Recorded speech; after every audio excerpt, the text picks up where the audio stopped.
அன்புக்குரிய சகோதர சகோதரிகளே, இன்றைய தினத்தில் நம்ம பார்க்க போகிறது நேபுகாத் நேச்சார் கண்டு பயந்த ஒரு தரிசனம் அப்படி வச்சுக்கலாம்.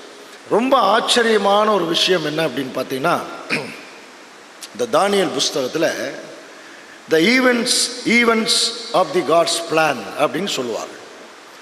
தேவனுடைய திட்டம் ஒரு சரியான கோர்வையில் சரித்திரங்களாக தானியேல் புஸ்தகத்தில் இருக்கிறதை கவனிக்கலாம். டோட்டலாக தானியேல் புஸ்தகம் நமக்கு எந்த வகையில் ஒரு பிரயோஜனமாக இருக்குது அப்படிங்கிறத பார்க்கலாம். பட் அதுக்கு முன்னாடி இதெல்லாம் தான் பேசிக்.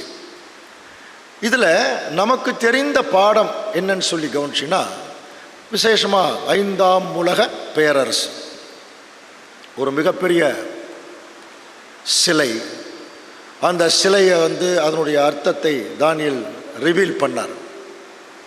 உலக ராஜ்யங்கள் 4 பேரரசுகள் எப்படி விழுகுது, அதுக்கப்புறம் ரோம சாம்ராஜ்யம், அரசியல் மதத்தினுடைய ஒரு இணைப்பு, அதுக்கப்புறம் ஐக்கிய நாடுகள் சபை வரைக்கும் அது நீளும். ஐக்கிய நாடுகள் சபையே சமாதானத்துக்கு தான், ஆனால் இன்னைக்கு வரைக்கும் சமாதானத்தை கொண்டு வர முடியல. அப்படி இருக்கிற பட்சத்தில் நாம் உயிரோடு இருக்கும் காலத்திலேயே இந்த ஜெனரேஷன் இவைகள் நடக்க காரியங்களை பற்றி சொல்லும்போது இந்த சந்ததி ஒளிந்து போகாதுன்னு தேவன் அங்கே ஆண்டவர் சொல்கிற மாதிரி, நாம் உயிரோடு இருக்கக்கூடிய இந்த காலத்திலேயே கண்ணுக்கு தெரிகிற தேவனுடைய ராஜ்யத்தை தேவன் இந்த பூமியில் இறக்கிடுவார். அது நமக்கு தெளிவு. அதான் அந்த 2ஆம் அதிகாரத்தில். அதில் ஆச்சரியம் என்னென்னா, 3ஆம் அதிகாரத்தில் ஒரு முக்கியமான ஒரு நிகழ்ச்சி இருக்குது. யாராவது சொல்லுங்க பார்க்கலாம். 3ஆம் அதிகாரம், தானியேல் 3ஆம் அதிகாரத்தில் என்ன இருக்குது? அனனியா, மிஷாயேல், அசரியா இவர்கள் 3 பேரையும் அந்த சூளையில் போட்டு அவர்கள் தப்பிச்சு வெளியே வர்றத ஒரு பெரிய சரித்திரம். அது கூட சப்ஜெக்டு. ஆனால் அந்த 3ஆம் அதிகாரத்தில் அனனியா, மிஷாயேல், அசரியா என்பவருடைய தேவன் உண்மையான தேவன் சொல்லி நேபுகாத் நேச்சார் மறுபடியுமாக ஒரு விட்னஸ் பண்ணுறார். 2ஆம் அதிகாரத்திலையும் தேவனை விட்னஸ் பண்ணார். ஆனால் 2ஆம் அதிகாரம் முடியும் போது ஒரு பெரிய சிலை அது உடஞ்சி விழுந்துருச்சு. இதற்கு அங்கே நேபுகாத் நேச்சார் 2ஆம் அதிகாரத்துக்கும் 3ஆம் அதிகாரத்துக்கும் இடையில் ஒரு மிகப்பெரிய ஒரு பிளான் நடக்குது. தானியேல் ஆபிரகாமின் நிமித்தம் இஸ்ரேல் ஜனங்களுக்கு தேவன் என்ன வாக்குத்தத்தம் கொடுத்தாருங்கிறது நேபுகாத் நேச்சாருக்கு நிறைய எக்ஸ்பிளைன் பண்ணியிருக்கார்.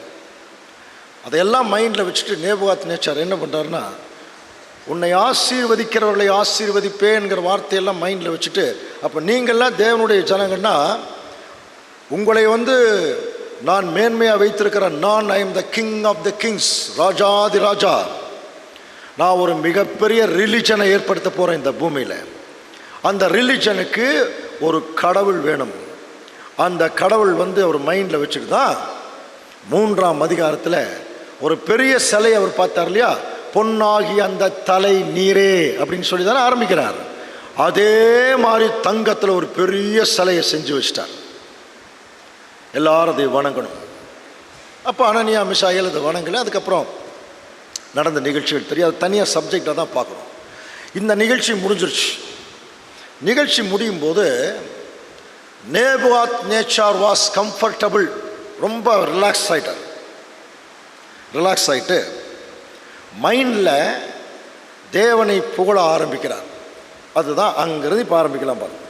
ராஜாவாகிய நேபுகாத் நேச்சார் பூமி எங்கும் குடியிருக்கிற சகல ஜனத்தாருக்குள்ளும் ஜாதியாருக்கும் பாஷைக்காரருக்கும் எழுதுகிறது என்னவென்றால், ஒரு பெரிய வாஸ்ட் லெட்டர் எழுதுகிறார். உங்களுக்கு சமாதானம் பெருக கடவுள் அப்படி ஆரம்பித்து, உன்னதமான தேவன் என்னிடத்தில் செய்த அடையாளங்களையும் அற்புதங்களையும் பிரசித்தப்படுத்துவது எனக்கு நன்மை. எனக்கு என்னென்னவெல்லாம் பெரிய பெரிய அடையாளங்கள் எல்லாம் செஞ்சாரோ அதை ப்ரொபகண்டா பண்ணும், பிரசித்தப்படுத்துவது என்னுடைய கடமை. அதனால் அவருடைய அடையாளங்கள் எவ்வளவு மகத்துவமும் அவருடைய அற்புதங்கள் எவ்வளவு வல்லமையுமாக இருக்கிறது.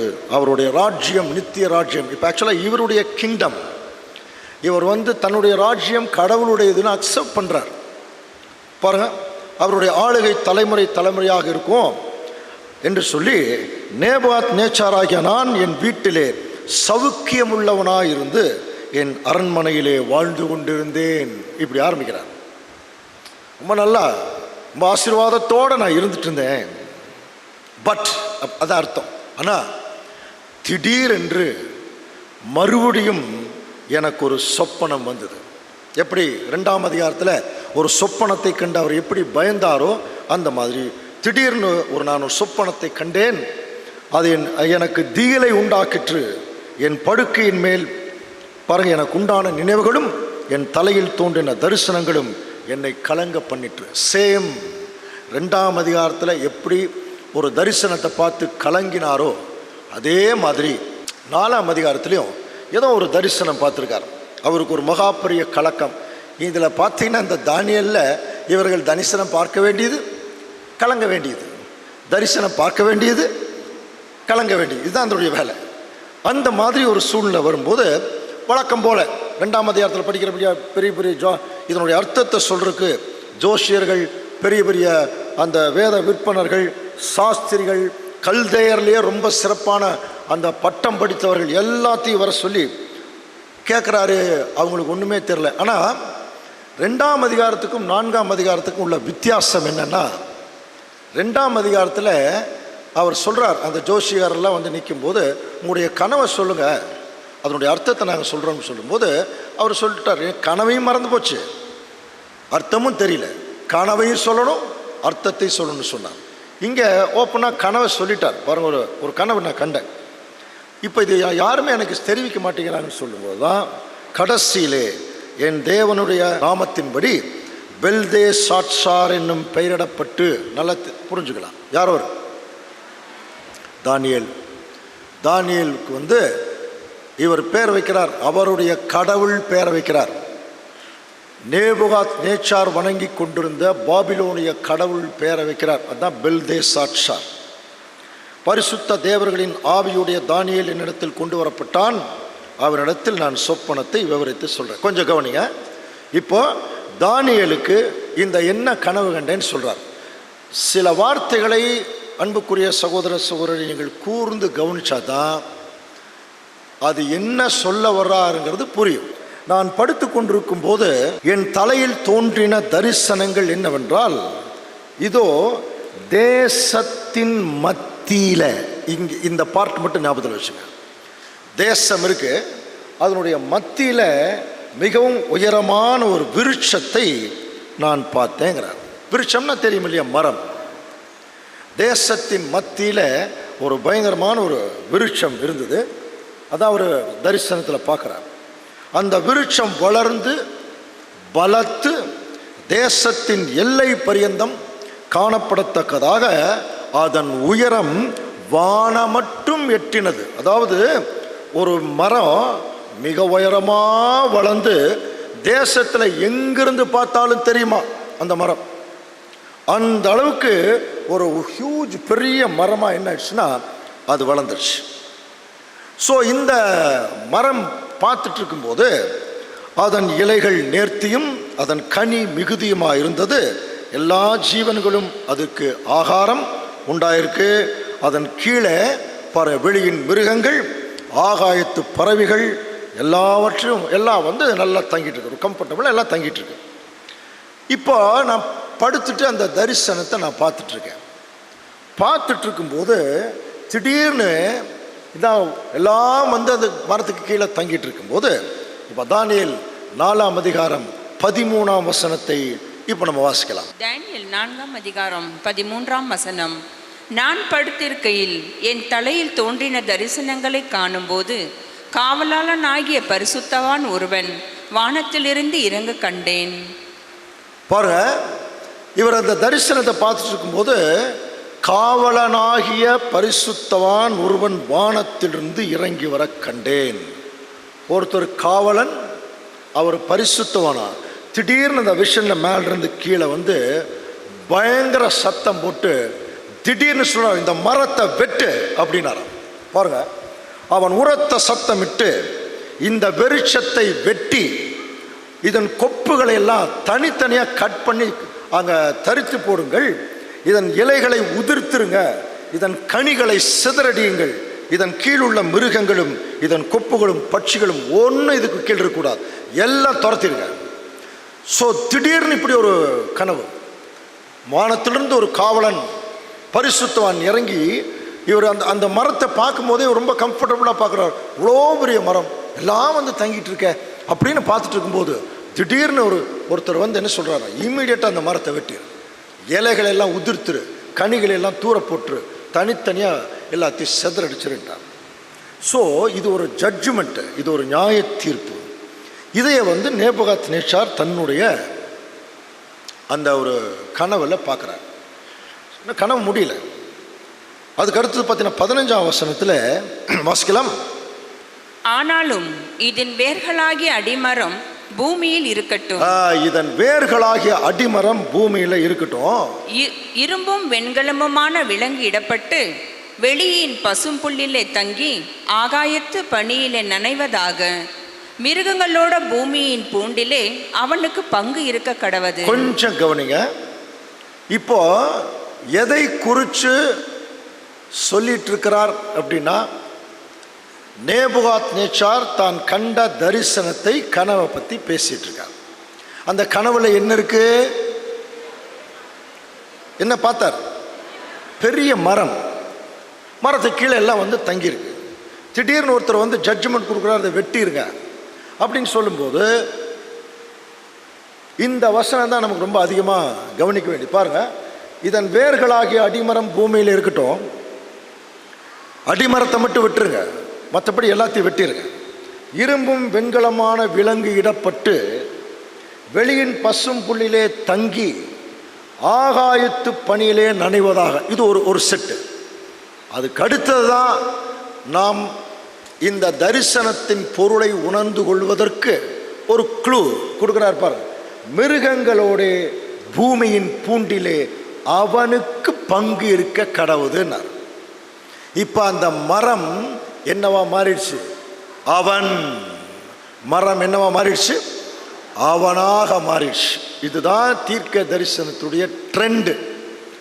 தேவன் ஒரு குறிப்பிட்ட டைம் ஒரு விஷயத்தை அப்படியே சொல்லிட்டு வந்து திடீரென்று என்ன பண்ணுவார்னா, சில விஷயங்களை புரியறதுக்காக அதற்கு சில சூசகமான வார்த்தைகளை அவர் பயன்படுத்துவார் தீர்க்க தரிசனத்தில். அதுதான் இது. ஒரு பெரிய மரம், அதை வெட்ட சொல்கிறார். அதை வெட்டி பார்த்துட்டு இருக்கும்போது மிருகங்களுடைய பூமியிலே அவனுக்கு அங்கே ஒரு பங்கு இருக்கு கடவுள். ஸோ அப்போது அடிமரத்தை மட்டும் விட்டாச்சு, மற்றதெல்லாம் வெட்டி எல்லாத்தையும் தூரம் போட்டதுக்கப்புறம் அவன் இப்போ வந்து அந்த மரம் இப்போ என்ன ஆயிடுச்சுன்னா அவனாக மாறுது. பாருங்க, அவனுடைய இருதயம் மிருக இருதயமாயிராமல் மாறும்படி மிருக இருதயம் அவனுக்கு கொடுக்கப்படுகிறது. அப்படியே போட்டிருக்கு, மனுஷ இருதயமாக மாறும்படி. கவனிங்க, அப்போ அந்த அவன் இருக்கான்ல, அவனுக்கு என்ன இருதயம் ஏற்கனவே இருந்திருக்கு? மிருக இருதயம் இருந்திருக்கு. அந்த மிருக இருதயம் மனுஷ இருதயமாக மாறும்படி மிருக இருதயம் அவனுக்கு கொடுக்கப்பட கடவுது. இப்படி இருக்கிற அவன் மேல் 7 காலங்கள் கடந்து போக வேண்டும். அந்த அவன் மிருக இருதயமாக அவனுக்கு இருக்கு, அவன் மனுஷ இருதயமாக மாறுவதற்கு 7 காலங்கள் கடந்து போக வேண்டும் அப்படிங்கிற ஒரு தீர்க்க தரிசனத்தை இப்போ நேபுகாத்நேச்சார் பேசிட்டு இருக்கார் தானியேல் கிட்ட. இந்த கனவினுடைய கன்க்ளூஷன், ஒரு முடிவுரை இருக்கு இல்லையா, அந்த முடிவுரையும் அவரே சொல்றார். பாருங்க, உன்னதமான ஒரு மனுஷனுடைய ராஜ்யத்தில் ஆளுகை செய்து தமக்கு சித்தமானவனுக்கு அதை கொடுத்து மனுஷரில் தாழ்ந்தவனையும் அதன் மேல் அதிகாரியாக்குவார் என்று நரஜீவன்கள் அறியும்படி. நரஜீவன் அந்த ஒட்டுமொத்த ஜனங்கள் அறியணுமா? தேவன் தாழ்மையா இருக்கிறவரை ரொம்ப மேலே கொண்டு வந்துடுவார், மேல் இருக்கிறவரை கீழே தாழ்த்திடுவார். அந்த மாதிரி காவலரின் தீர்ப்பினால் இந்த காரியமும் பரிசுத்தவான்களின் மொழியினால் இந்த விசாரணையும் தீர்மானிக்கப்பட்டது. இவரே சொல்றார், ஏதோ ஒரு பெரிய ஜட்ஜ்மெண்ட்டை வானத்திலிருந்து வந்த ஒரு பரிசுத்தவான் சொல்லிட்டு அவர் போயிட்டார். ஓகே, சமஸ்த ஜனங்கள் நிற்கிறாங்க. நேபுகாத்நேச்சார் தன்னுடைய அந்த ஒரு பெருமையான சீட்டில் உட்கார்ந்துருக்கார். தானியேல் அதுக்கு அடுத்த ஸ்தானத்தில் இருக்கார். நமக்கு நல்லா தெரியும் இல்லையா, தானியேலை தேசத்தின் அதிபதியாக அவர் உட்கார வச்சிட்டாராம். புரியுதுங்களா? மிகப்பெரிய மாகாணத்தின் அதிபதியாக சூப்பர் போஸ்ட் இருக்கிறாருங்க தானியேல். அப்படி இருக்கக்கூடிய சூழ்நிலையில் பெல்தேஷாத்சார் என்னும் தானியேலை கூப்பிட்டு, ஏற்கனவே கனவு அவர் சொன்னதுனால இப்போ அந்த கனவுக்குனுடைய அர்த்தம் என்னங்கிறது தெரியல. பாரு, நான் கண்ட கனவு இதுதான். இதை சொன்ன உடனே 2ஆம் அதிகாரத்தில் தானியேல் உடைய ரியாக்ஷன் வேற மாதிரி இருந்தது. ராஜாவே, நீர் கண்ட சொப்பனத்தினுடைய அர்த்தம் இதுதான். இப்போ பார், இதனுடைய சொப்பனத்தையும் சொல்கிறேன், இதனுடைய அர்த்தத்தையும் சொல்கிறேன் என்று அவர் ரியாக்ட் பண்ணார் என்று சொன்னார். அதுக்கப்புறம் தானியேல் முன்னாலேயே நேபுகாத் நேச்சார் தேவனை புகழ்ந்து பாடி இவர் ஒரு மிகப்பெரிய போஸ்டில் உட்கார வச்சோடனே தானியேலுக்கு நேபுகாத் நேச்சார் மேலே ஒரு பெரிய மதிப்பு. காரணம், தன்னுடைய தேவனை அவர் புகழ்ந்தார். அந்த மதிப்பு கவனிங்க. அந்த மதிப்பில் அவர் இருக்கும்போது இப்போ கவனிங்க, நேபுகாத் நேச்சார் இதைய சொல்லி கொண்டிருக்கும் போதே தானியேலுக்கு அந்த தரிசனத்தினுடைய பொருள் கிளியராக விளங்கிடுச்சான். விளங்குனொன்னே ஆக்சுவலாக நேபுகாத் நேச்சார் ரொம்ப அப்செட் ஆகணும். ஆனால் தானியேல் வருத்தப்பட ஆரம்பிக்கிறார். அந்த வருத்தத்தை எப்படி தெரிவிக்கிறாருங்கிறது ரொம்ப ஆச்சரியம். பாருங்கள், என்ன சொல்கிறாருன்னா, பெல்ஷாத்சார் என்னும் பெயருள்ள தானியேல் ஒரு நாளிகை மட்டும் திகைத்து சிந்தித்து கலங்கினான். அப்போ என்னமோ இந்த தரிசனத்தினுடைய பொருளில் ஏதோ ஒரு ரொம்ப பாதகம் இருக்கு. கலங்கிட்டு, ராஜா பாருங்க, அவனை நோக்கி, பெல்ஷாத்சாரே, சொப்பனமும் அதன் அர்த்தமும் உன்னை கலங்க பண்ண வேண்டியதில்லை, நீ பயப்படாத, சொல்லு. அப்போ சொல்கிறார் பாருங்க, என் ஆண்டவனே, அந்த சொப்பனம் உம்முடைய பகைவரிடத்திலும் அதன் அர்த்தம் உம்முடைய சத்துருக்களிடத்திலும் பலிக்க கடவுது. சில பேர் சொல்லுவாங்க இல்லையா, எனக்கு நடந்த கொடுமை என்னுடைய எதிரிக்கு கூட வரக்கூடாது அப்படின்னு ஒரு பேச்சு வழக்கு இருக்கு இல்லையா.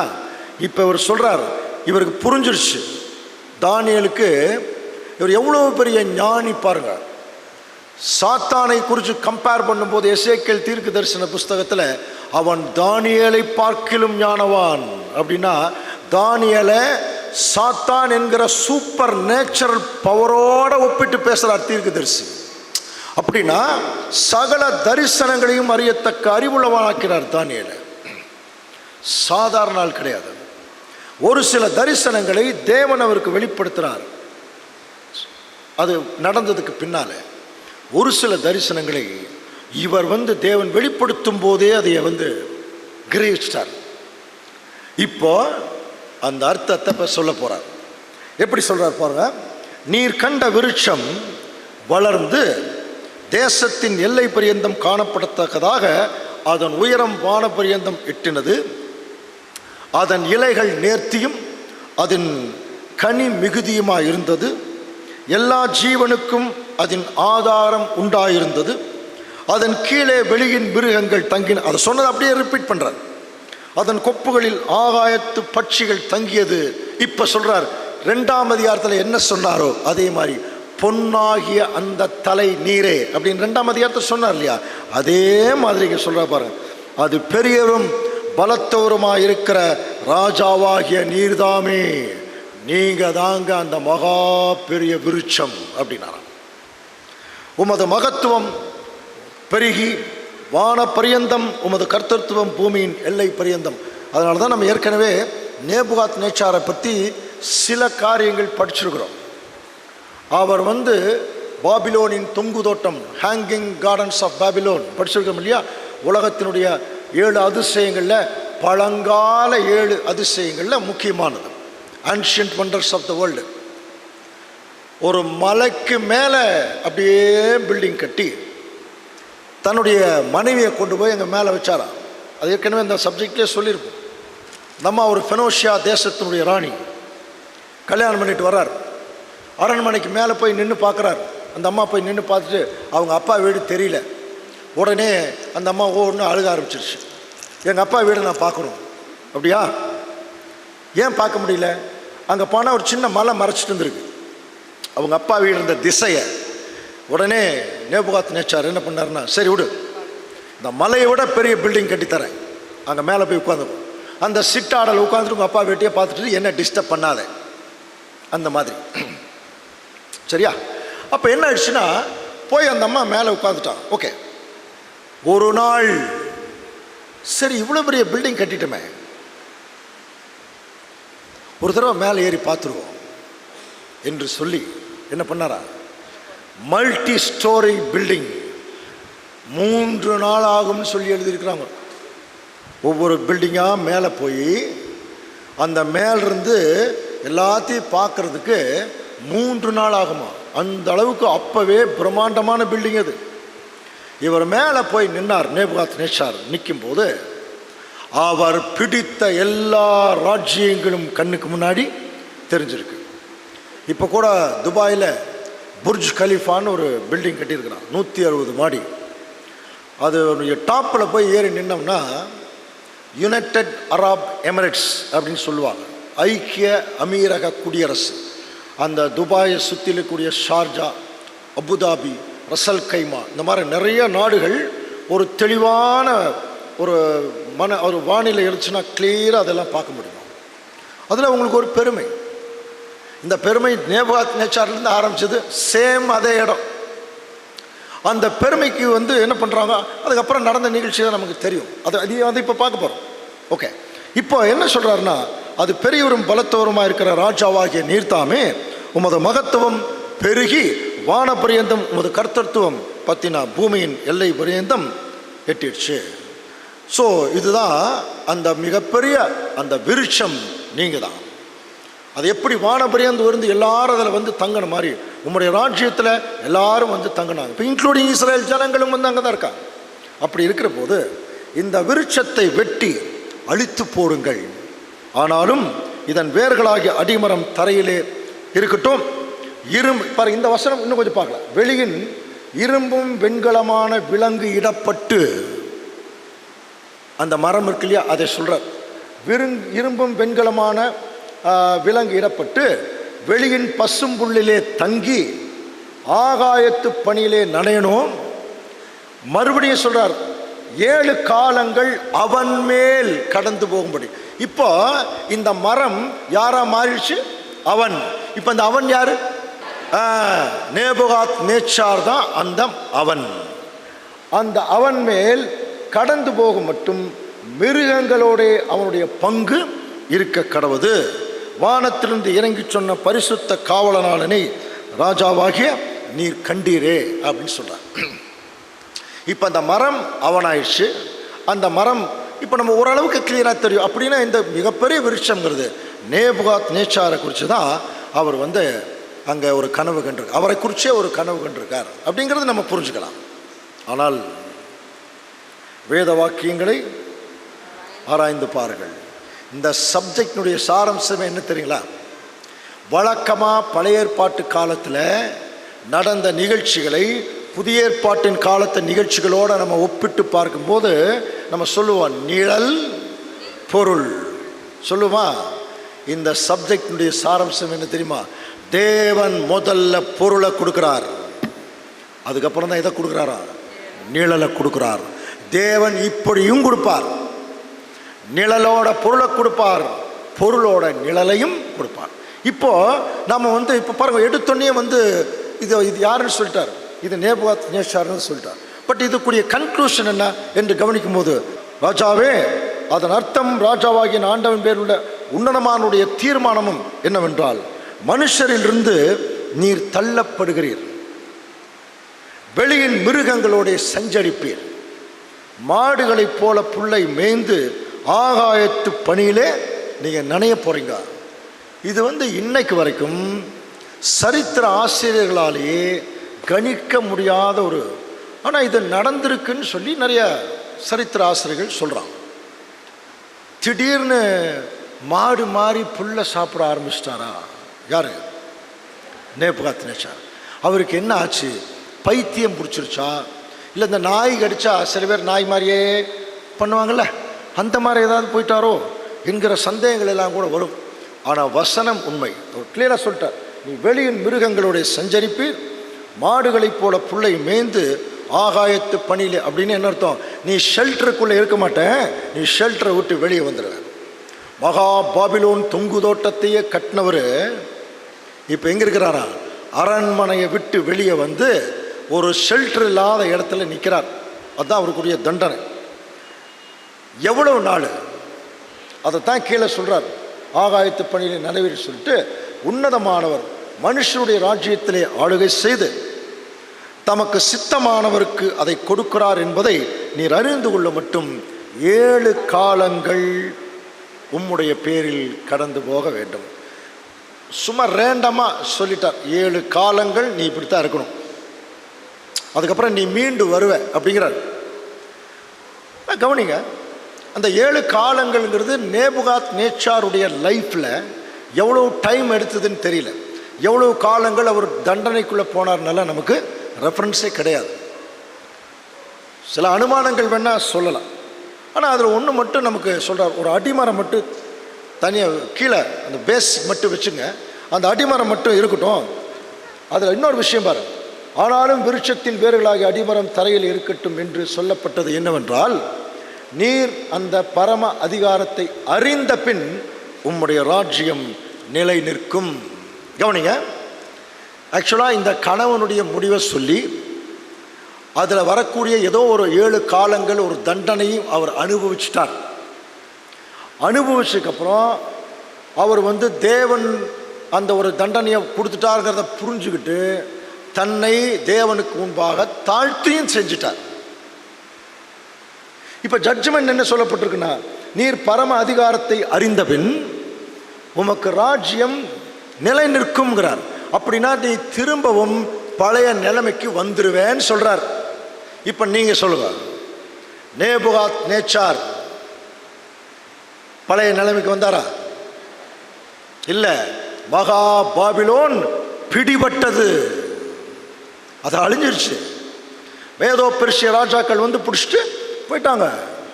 ஆனால் இந்த வசனம் அப்படி இருக்கே, இங்கே தான் யோசனை பண்ணும்.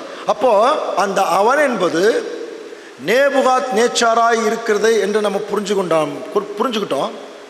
ஆனால் அவர் ஒரு விஷயத்தை தெரிஞ்சுக்கிட்டு தேவனிடத்தில் மன்னிப்பு கேட்கும்போது பழைய அதிகாரத்துக்குள்ளே அவர் வருவார்னு சொல்லியிருக்கேன். ஆனால் அவர் பழைய அதிகாரத்துக்குள்ளே வந்த மாதிரி தெரியல. ஏன்னா பொன்னாகி அந்த தலை நீரே உமக்கு பிறகு வேறொரு ராஜ்யம் தோன்றும் மேதோ பெர்ஷியான்னு சொல்லியாச்சு. அவர் திரும்பவும் பழைய அதிகாரத்துக்கெல்லாம் அவர் வந்த மாதிரி இல்லை. இப்போ நம்ம என்ன பண்ணணும்? அந்த ராஜ்யம் நிலை நின்றதா? நிலை நிற்கும்னு சொல்லியிருக்கு, ஆனால் அது நிலை நிற்கல, அது அழிஞ்சிருச்சு. இந்த தரிசனத்தை பார்த்து சரியாக 12 மாதங்கள் கிடக்குது. சரியாக 12 மாதங்கள் கிடக்குது. அப்பதான் தன்னுடைய அரண்மனை மேலே அவர் ஏறி ஒவ்வொரு ஸ்டெப்பாக ஏறி மேலே போகிறார். மேலே போய் இந்த டாப்பில் போய் உட்கார்ந்தோடனே, இது என் வல்லமையிலும் பராக்கிரமத்தினாலும் என் மகிமை பிரஸ்தாபத்திற்கென்று ராஜ்யத்துக்கு அரண்மனையாக நான் கட்டின மகா பாபிலோன் அல்லவா.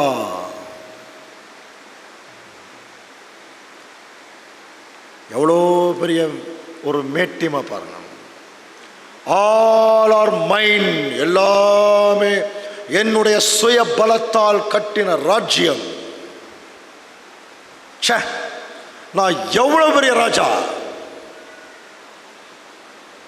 கிங் ஆஃப் கிங்ஸ், சக்கரவர்த்தி, ராஜாக்களுக்கெல்லாம் ராஜா.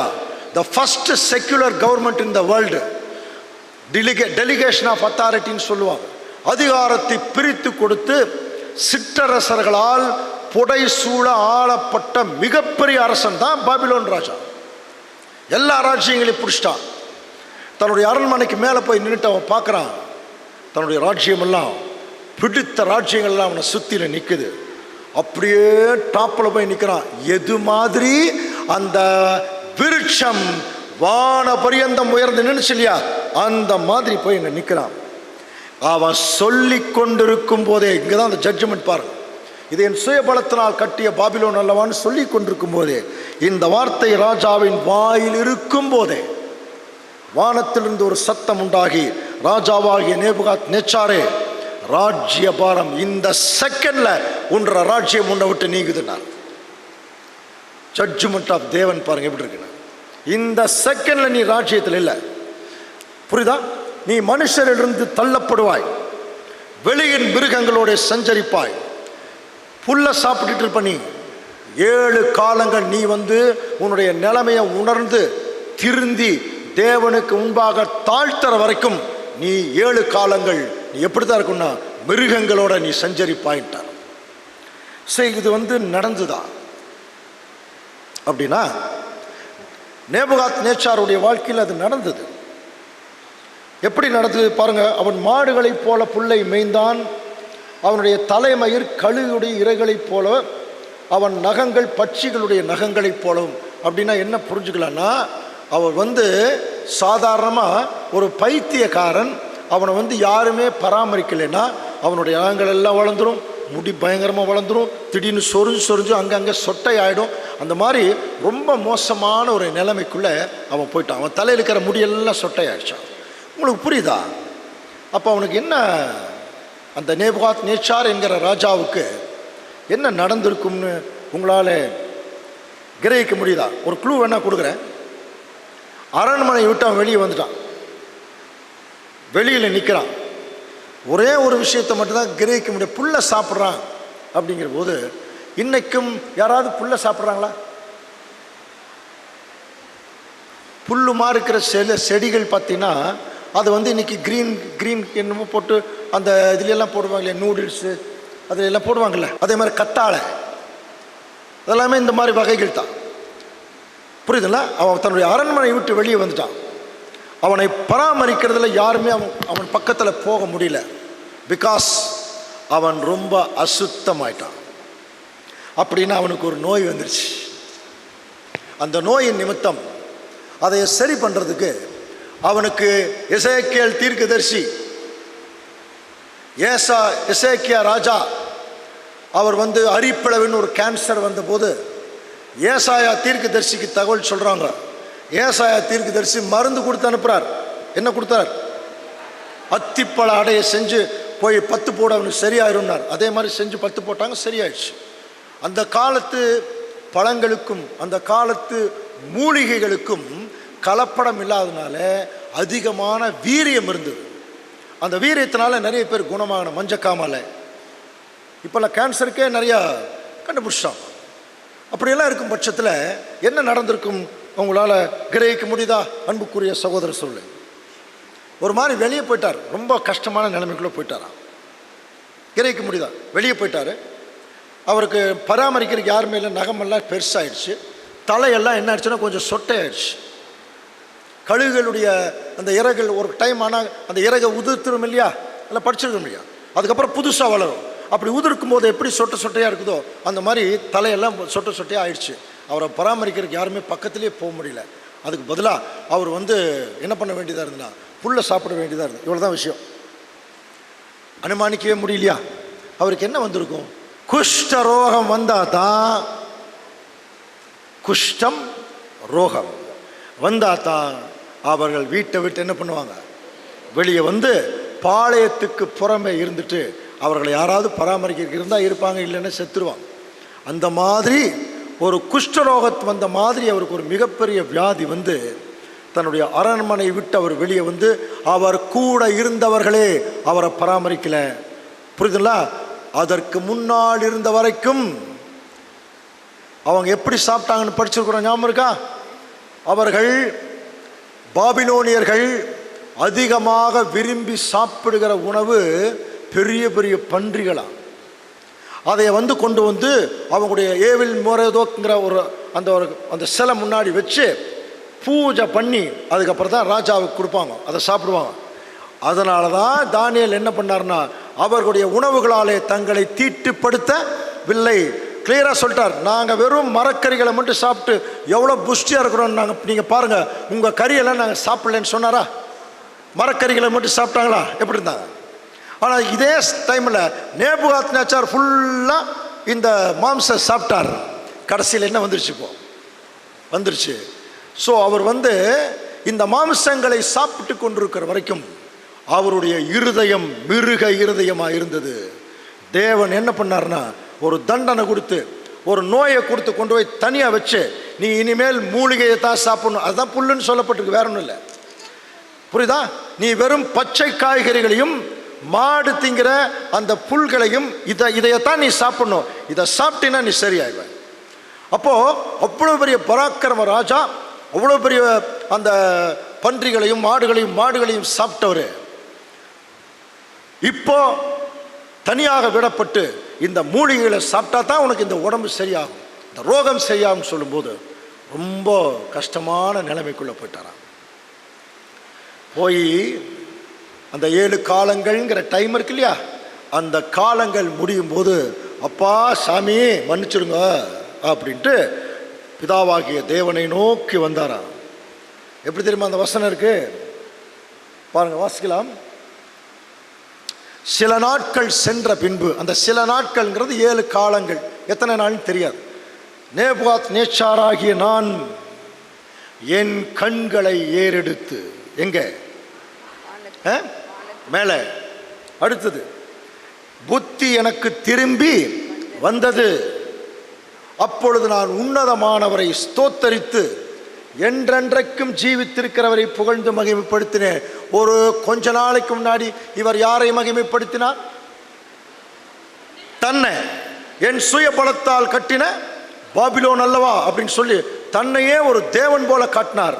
இப்போ அங்கிருந்து தேவன் கீழே தள்ளி 7 காலங்கள் அந்த தண்டனை முடியும் போது அவர் என்ன செய்கிறார்னா பாருங்க, தேவனை ஸ்தோத்தரித்து அவருடைய கர்த்தத்துவமே நித்திய கர்த்தத்துவம் திரும்ப த கவர்மெண்ட், அவருடைய கவர்மெண்ட் தாங்க நிலையானது, என்னுடைய கவர்மெண்ட் எல்லாம் நிலையானது அல்ல என்று சொல்லி இப்போ என்ன செய்யணுமா, பூமியின் குடிகள் எல்லாம் ஒன்றுமில்லை.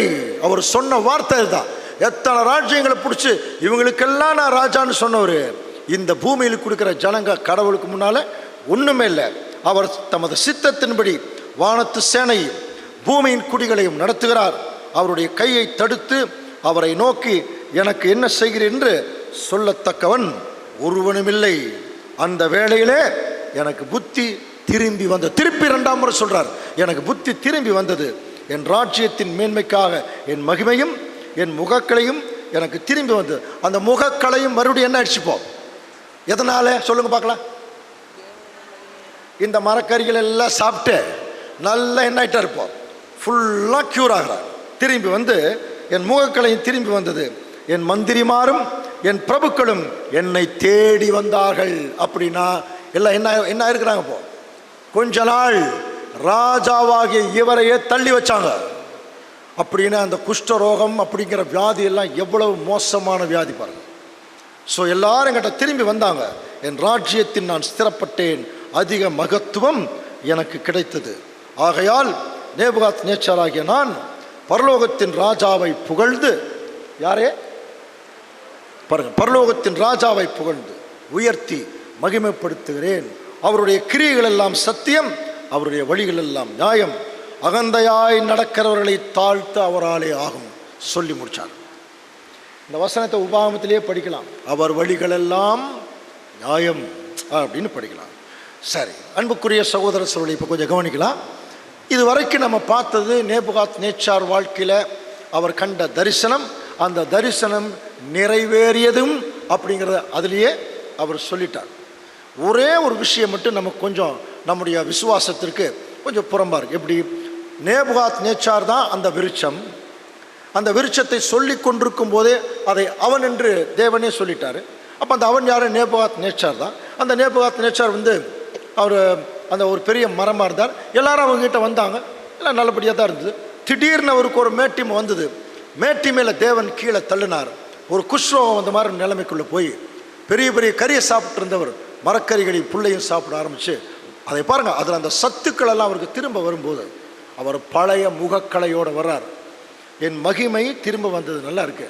ஆனால் சரித்திரங்களிலே படிக்கும்போது அவர் வந்து திரும்பி வந்தால் கூட அவருடைய கவர்மெண்ட் என்ன ஆயிடுச்சு, ஒரு காலத்தில் கம்ப்ளீட்டாக மறைஞ்சிருச்சு.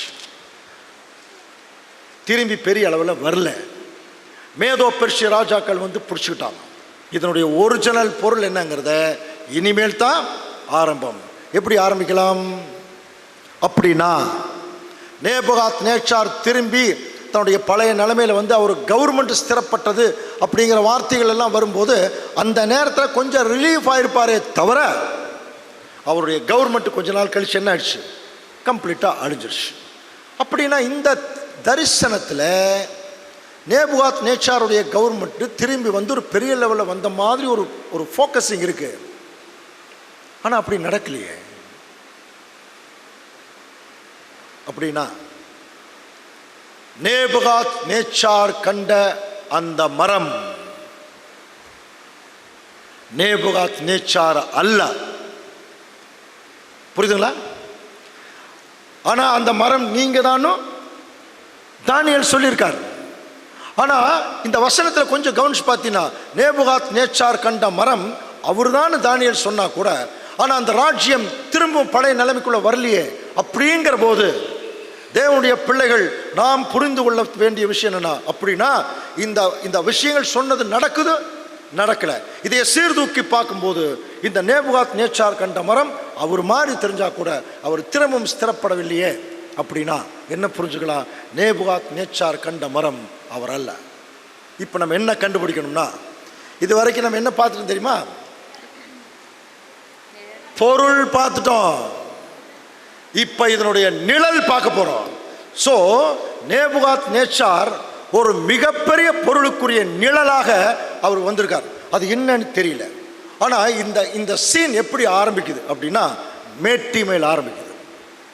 நமக்கு தான் நல்லா தெரியுமே, நீதிமொழிகளின் புஸ்தகத்தில் மேட்டிமையை பற்றி ஒரு வசனம் இருக்கு. யாராவது சொல்லுக்கலாம் பார்க்கலாம். அழிவுக்கு முன்னானது அகந்தை, விழுதலுக்கு முன்னானது மனமேட்டிமை. மனமேட்டிமை வந்தாலே அவன் எவ்வளவு பெரிய ராஜாவா இருந்தாலும் என்ன ஆயிடுவான், விழுந்துருவான். அது அவனுக்கு மட்டும்தான் பொருந்துமா? நமக்கு பொருந்தாதா? பொருந்துமா பொருந்தாதா? என்ன பிரச்சனைன்னா, ஆனா நாம மட்டும் விழுகிற மாதிரி தெரியலையே இல்லையா? நிறைய பார்க்குறோம் மனமேட்டிமை உள்ளவர்கள், அந்த பேச்சுக்கள் செயல்பாடெல்லாம் பார்க்குறோம், விழுகிற மாதிரியே தெரியலையே. இதுக்கு ஒரு விடை இருக்கு, அப்புறம் பின்னாடி பார்க்கலாம். பட் இந்த இடத்துல இந்த ராஜாவுக்கு ஆக்சுவலாக என்ன ஆச்சு அப்படின்னு சொல்லி கவனிச்சின்னா, அவர் ரெகுலர் ஃபுட்டை வந்து எடுத்துக்கல, ரொம்ப கஷ்டப்படுறாரு. ஏன்னா அவர் ஒரு உடம்பு சரியில்லாத நிலைமைக்குள்ளே போயிட்டார். வெஜிடபிள்ஸ் தான் எடுத்துக்கிட்டார். அதைத்தான் தமிழில் வந்து அவருக்கு மாடுகளை போல புள்ளை தின்னார். இதுக்கு என்ன காரணம்னா, அவர் வந்து ஒரு சாஃப்ட் நேச்சருக்கு வரணுங்கிறது தேவனுடைய சித்தமாக இருந்தது. அதனால் அவர் வந்து மரக்கறிகளை எல்லாம் அவர் சாப்பிட ஆரம்பித்தார். அப்படின்னா இந்த ஒரு நிகழ்ச்சி, இந்த நிழல் கவனிச்சு பார்த்தீங்கன்னா நேபுகாத் நேச்சார் கண்ட கனவு இல்லையா? ஆனால் இந்த விருட்சம் நேபுகாத் நேச்சார் தான் சொல்லப்பட்டிருந்தாலும் அதனுடைய முடிவில் சொல்லப்பட்ட விஷயங்கள் நேபுகாத் நேச்சாருடைய லைஃப் கூட சம்மந்தப்படவே இல்லை. அப்படின்னா இப்போ நம்ம கண்டுபிடிக்க வேண்டியது, அந்த விருட்சம் நேபுகாத் நேச்சார் அவருக்கு நிழலாக சொல்லப்பட்டதில்லை, வேற யாருக்காகவோ நிழலாக சொல்லப்பட்டிருக்கு. அது யாருன்னு கண்டுபிடிக்கணும். கண்டுபிடிக்கலாமா? 2 க்ளூ கொடுக்குறேன், கண்டுபிடிக்க முடியுமான்னு பாருங்க. ஒரு க்ளூ, தானியேல் 4ஆம் அதிகாரம் 10ஆம் வசனம் வாசிக்கலாம். நான் படுத்து கொண்டிருந்த போது என் தலையில் தோன்றின தரிசனங்கள் என்னவென்றால், இதோ தேசத்தின் மத்தியிலே மிகவும் உயரமான ஒரு விருட்சத்தை கண்டேன். இப்ப இதுதான் ஒரு மெயின் க்ளூ. தேசத்தின் மத்தியிலே ஒரு உயரமான விருட்சம் இருந்தது. தேசம் ஒரு டோட்டல் உலக ராஜ்யங்கள், டோட்டல் உலக ராஜ்யங்களுக்கு மத்தியில் எது இருக்கு? இஸ்ரேல் தேசம் தான் இருக்கு. பாருங்க, இஸ்ரேல் தேசம் தான் இருக்கு. இதையத்தான் புரியுதுங்களா, நிழலாக சொல்லியிருக்கார். எப்படி சொல்லியிருக்கா பாருங்க. தேசத்தின் மத்தியிலே ஒரு பெரிய விருட்சம் இருந்தது. இதை வந்து நம்ம நிழலாக பொருள் பார்த்துட்டோம். அதை நிழலுக்கு கொண்டு போய் பார்க்கும்போது தேசத்தின் மத்தியிலங்கிறது உலக ராஜ்யங்களுக்கு மத்தியில் இருக்கிற ஒரே அவன், மிருக இருதயம் உள்ளவன். புரியுதா? மிருக இருதயம் உள்ளவன் அவன் மேட்டிமையானவன். இப்ப சொல்லுங்க யார்? இஸ்ரவேல் ஜனங்கள். புரியுதுங்களா? அப்படின்னா இந்த மகா பெரிய விருட்சம்ங்கிறது தேவன் நிழலா எப்படி காட்டியிருக்காருன்னா, அது நேபுகாத் நேச்சார் அல்ல, அது பொருள். அது யாருக்கு நிழலா சொல்லப்பட்டிருக்குன்னா இஸ்ரேல் ஜனங்களுக்கு நிழலா. அதனால தான் அவங்களுக்கும் மேட்டிமை வந்துச்சுன்னு படிக்கிறோம் இல்லையா? ஓசியா 13ஆம் அதிகாரம் 6ஆம் வசனம் பாரு. தங்களுக்கு இருந்த மேய்ச்சலினால திருப்தியானார்கள், திருப்தியான பின்பு அவர்கள் இருதயம் மேட்டிமையாயிற்று, கடவுளை அதனால் என்ன மறந்துட்டாங்க. இதே நேபுகாத் நேச்சார் 2ஆம் அதிகாரத்தில் பரலோகத்தின் தேவனே பெரியவன் சொன்னவர், 4ஆம் அதிகாரத்தில் நான் தான் பெரியவன் சொல்றார். இப்ப யாரை மறந்துட்டார்? கடவுளை மறந்துட்டார். அதனால தான் சொல்றார், அவருடைய இருதயம் மனுஷ இருதயமாக இராமல் மாறும்படி மிருக இருதயம் அவனுக்கு கொடுக்கப்பட்டிருக்கு. ஆனால் ஆக்சுவலாக அவன் என்ன இருதயத்துக்கு மாறணும்? மனுஷ இருதயத்துக்கு மாற்றுறதுக்காக அவன் மேல் 7 காலங்கள் கடந்து போக வேண்டும். இது 2வது குழு. அவன் எத்தனை நாள் தண்டனை அனுபவிக்கணும்? 7 டைம்ஸ். 7 டைம்ஸ் அவன் அனுபவிக்கணும். ஒரு அடிமரம் மட்டும் மையம் வச்சுக்கங்கன்னு சொல்லிட்டார். இப்போ அந்த அவன் யாரு? அவன் 7 காலங்கள் தண்டனை அனுபவிக்கணும். நமக்கு தெரியும் இல்லையா? தானியேல் புஸ்தகத்திலேயே ஒரு காலமும் காலங்களும் அரை காலமும் 2 இடத்துல படிக்கிறோம். அந்தி கிறிஸ்துவை பற்றி படிக்கும்போது, அந்தி கிறிஸ்து இத்தனை நாள் அவன் தன்னுடைய கட்டுப்பாட்டுக்குள்ள கிறிஸ்தவ மண்டலத்தை வச்சிருப்பான். ஒரு காலமும் காலங்களும் அரை காலம். தானியேல் 7ஆம் அதிகாரத்தில் இருக்கு, தானியேல் 12ஆம் அதிகாரத்தில் இருக்கு. நமக்கு நல்லா தெரியும் 7 காலங்கள். அந்த காலம் அப்படிங்கிறது உடைய ஒரிஜினல் வார்த்தை குரோனோஸ் அப்படின்னு சொல்லுவார்கள். இந்த குரோனோஸ்ங்கிற வார்த்தையிலிருந்து வந்து தான் குரோனாலஜி, நாளாகமம் சொல்கிறோம் இல்லையா? ஸோ குரோனோஸ்னாலே 1 இயர்னு அர்த்தம். அப்போ 7 டைம்ஸ்னா என்ன அர்த்தம்? 7 வருஷம். நமக்கு நல்லா தெரியும் தீர்க்க தரிசனத்தில் ஒரு வருஷத்துக்கு எத்தனை நாள்? 360 நாள். அப்போ 7 காலங்கிறது 7 வருஷம் இருக்கு இல்லையா? அந்த 7 வருஷத்துக்கு எவ்வளோ நாள்ங்கிறது? 2520 வருஷங்கள். அப்போ இஸ்ரேல் ஜனங்கள் மனுஷரால் புறக்கணிக்கப்பட்டு ஒரு குஷ்ரோகம் வந்த மாதிரி போய் ரொம்ப மோசமான நிலைமைக்குள்ள போறாங்க. யார் மாதிரி? நேபுகாத் நேச்சார் மாதிரி. புரியுதுங்களா? எத்தனை வருஷம் அந்த 7 காலங்கள்ங்கிறது? 2520 வருஷங்கள்.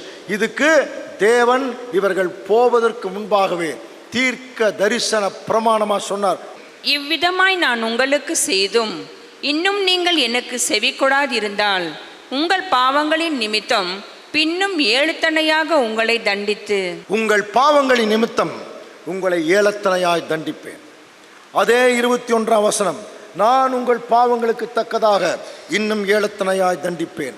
அதே லேவியராகமம் 23ஆம் வசனம் பாருங்க, உங்கள் பாவங்களின் நிமித்தம் நான் 7 தணையாக வாதிப்பேன்.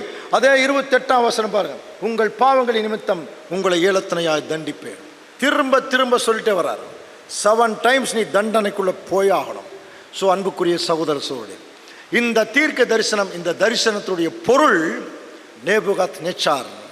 அந்த தரிசனத்துடைய நிழல் யாருன்னா இஸ்ரேல் ஜனங்கள். நமக்கு நல்லா தெரியும் இஸ்ரேல் ஜனங்களுடைய லைஃப் ஹிஸ்டரியே தேவனுடைய ராஜ்யத்துக்கு நிழலாக சொல்லப்பட்டது. புரியுதுன்னா? தேவனுடைய ராஜ்யத்துக்கு நிழலாக சொல்லப்பட்டது. திடீர்னு அந்த ராஜ்யமே வெளிப்போச்சு. இதைத்தான் அங்கே சொல்லும் பொழுது பாருங்க, நான் படுத்திருக்கில் எனக்கு தரிசனம் என்ன, காவலன் வந்து சொல்லிட்டார், இந்த மரத்தை என்ன பண்ணிருங்க, வெட்டிருங்கன்னார். ஒரு நல்ல மரமாக வந்துச்சு, திடீர்னு வெட்டிருங்க அப்படின்னு சொன்ன தரிசனம், தீர்க்க தரிசனம் எங்கே தெரியுமா நடந்தது? எசேக்கியேல் தீர்க்க தரிசி எழுதுறார்.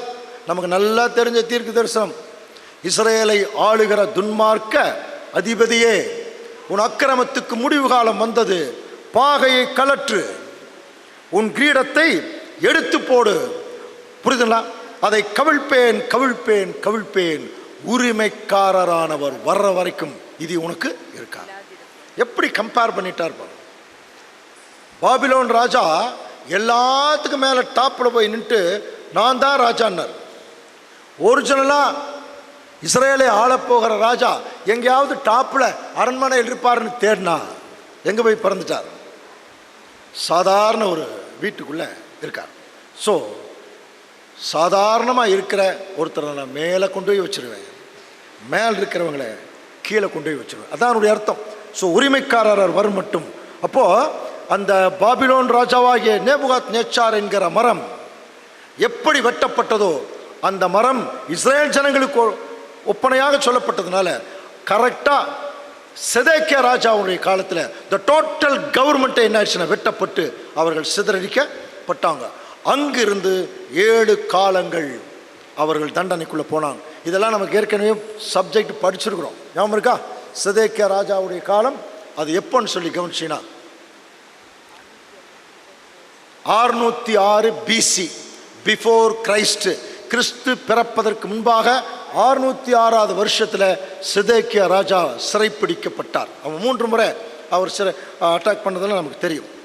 அப்போ சிறைப்பிடிக்கப்பட்டதுக்கப்புறம் பாபிலோனுக்குள்ளே போயிட்டாங்க. அதற்கப்புறம் அவர்களுடைய நிலைமை என்னங்கிறத வசனத்தை சொல்கிறார் பாருங்க. உங்கள் வல்லமையின் பெருமையை முறியடித்து உன் வானத்தை இரும்பை போலவும் உன் பூமியை வெண்கலத்தை போலவும் ஆக்குவேன். இது ஒரு தெளிவான ஒரு என்ன சொல்ல கருகலான ஒரு தீர்க்க தரிசனம். உன் வானத்தை இரும்பு மாறாக்கிடுவேன், உன் பூமியை வெண்கலமாறாக்கிடுவேன். புரியுதுங்களா? வானம் என்ன கலர் இருக்கு? ப்ளூ. அது எப்படி மாத்திடுவான்? இரும்பு கருப்பாக்கிடுவேங்கிறார். டார்க், அதான் தீர்க்க தரிசன பாஷை. அதே மாதிரி பூமி பச்சையா இருக்கும், அதுக்கு பதிலாக என்ன தெரியுது? வெண்கலம், மண்ணு. நீ வெறும் மண்ணை தான் பார்ப்ப, உனக்கு என்ன கிடைக்காது? விளைச்சல் இல்லை. தீர்க்க தரிசனத்தில் பேசுறா பாருங்க. அப்பவே இஸ்ரேல் ஜனங்கள் மத்தியில் அப்பவே தீர்க்க தரிசனமா பேசுறார். நீ வானத்தை பார்த்தீங்கன்னா உனக்கு எப்படி தெரியும்? டார்க்கா இருக்கும், உனக்கு வெளிச்சம் இருக்காது, இந்த பூமியில உனக்கு விளைச்சல் இருக்காது, உன் பலன் விருதாவாக செலவழியும், உன் தேசம் தன் பலனையும் தேசத்தின் மரங்கள் தங்கள் கனிகளையும் கொடுக்க மாட்டாது சொல்லிட்டு இன்னொரு முக்கியமான தீர்க்க தரிசனம். இரும்பும் வெண்கலமான விலங்கிடப்பட்டு, இது தானியேல சொல்றார், வெளியின் பசும்புளிலே தங்கி ஆகாயத்து பனியிலே நீ நனையணும், மிருகங்களோட பூமியின் பூண்டிலே அவனுக்குங்கிறது யாரு? இஸ்ரேல் ஜனங்கள். இப்ப நேபுகாத்நேச்சார்ல இஸ்ரேல் ஜனங்கள் இந்த தண்டனையின் காலத்துல மிருகங்களோட தான் சஞ்சரிப்பாங்களா? புரியுதுங்களா? அவங்களுடைய பாருங்க, இரும்பும் வெண்கலமான விலங்கு இடப்பட்டது. அப்போ இது எப்படி சொல்றாருன்னா, அவங்களுடைய வானம் இரும்பா மாறிடுங்கிறார், கருப்பாயிடும். அப்படின்னு என்ன அர்த்தம்?